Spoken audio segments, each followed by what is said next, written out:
44 centimetre का चाप लंबाई वाला एक ऐसे त्रिज्यखंड का क्षेत्रफल ज्ञात करे जो 30 डिग्री का कोण बनाता है। बहुत बढ़िया मेरे भाई, कौन करेगा जी सवाल को? Find the area of sector with an arc length of 44 which subtends A central angle of 30 degree. अगर एक आर्क की लंबाई 44 है, सेक्टर का एरिया बताए जो 30 डिग्री कोण बनाता है। देखो आप इस सवाल को ऑप्शन से भी कर सकते हो। चाप की लंबाई 44 सेंटीमीटर दी है, आपको सेंट्रल एंगल 30 डिग्री का दिया है, थीटा आपको दिया है 30 डिग्री का मेरे भाई। जो भी देखो आपको सेक्टर का एरिया निकालना है, तो सेक्टर का एरिया क्या होता है? अगर आपको आर्क की लंबाई दी है तो सेक्टर का एरिया निकल जाएगा हाफ 1/2 L गुणा आर। ये कॉन्सेप्ट आप बोलोगे सर। अब यहां पे आर्क की लंबाई 44 है, आर्क की लंबाई 44 है गुणा रेडियस आर। जैसे ही रेडियस पता लगेगी सवाल सॉल्व हो जाएगा, एरिया निकल जाएगा। सेक्टर का एरिया 1/2 L गुणा आर होता है। 44 में आता है बेटा 11, तो जो भी आंसर आएगा 11 से कटने वाला आएगा। 11 का नियम, ऑड प्लेसेस और इवन प्लेसेस के डिजिट को ऐड कर लो, उनका डिफरेंस या तो 0 होना चाहिए या 11 का मल्टीपल। 8 और 1 9 और 8 4 12। 9 12 का डिफरेंस 3 है, 11 से नहीं कटता। 1 4 5 और 16 का डिफरेंस 11 है, 5 16 का डिफरेंस 11, 11 से कटता है।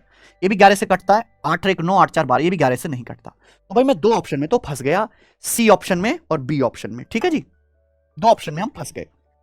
तो हमें करना चाहिए फिर ये सवाल सॉल्व, करना तो पड़ेगा।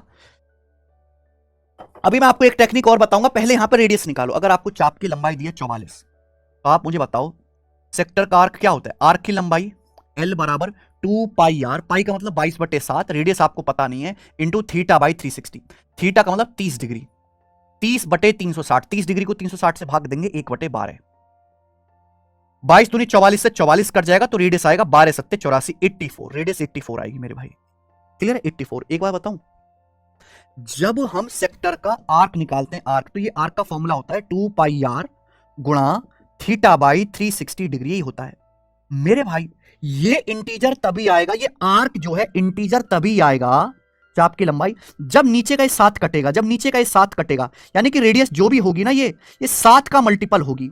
रेडियस जो भी होगी ना ऐसी होगी जो 7 से कटती हो, 7 से कटती हो। या तो एंगल 7 से कटे, एंगल तो 7 से कट नहीं रहा, लेकिन रेडियस 7 का मल्टीपल होगी। तो आप यहां से बिना देखे समझ सकते थे, ये बिना करे, कि जो भी रेडियस आएगी वो 7 का मल्टीपल आएगी, 84। तो अब आप ये भी चेक कर सकते हो, 11 के बाद ये भी चेक कर सकते हो कि जो भी आंसर आने वाला है बेटा, वो 11 का भी मल्टीपल होगा, 7 का भी मल्टीपल होगा। ठीक है ना? अब 2 से जाएगा 42 बार। हम यहां पे देख सकते हैं इकाई का अंक 4 दूनी 8, यूनिट डिजिट 8 आएगा, यानी कि ये आंसर है, सी आंसर है। ये आंसर नहीं हो पाएगा, 1584 नहीं हो पाएगा।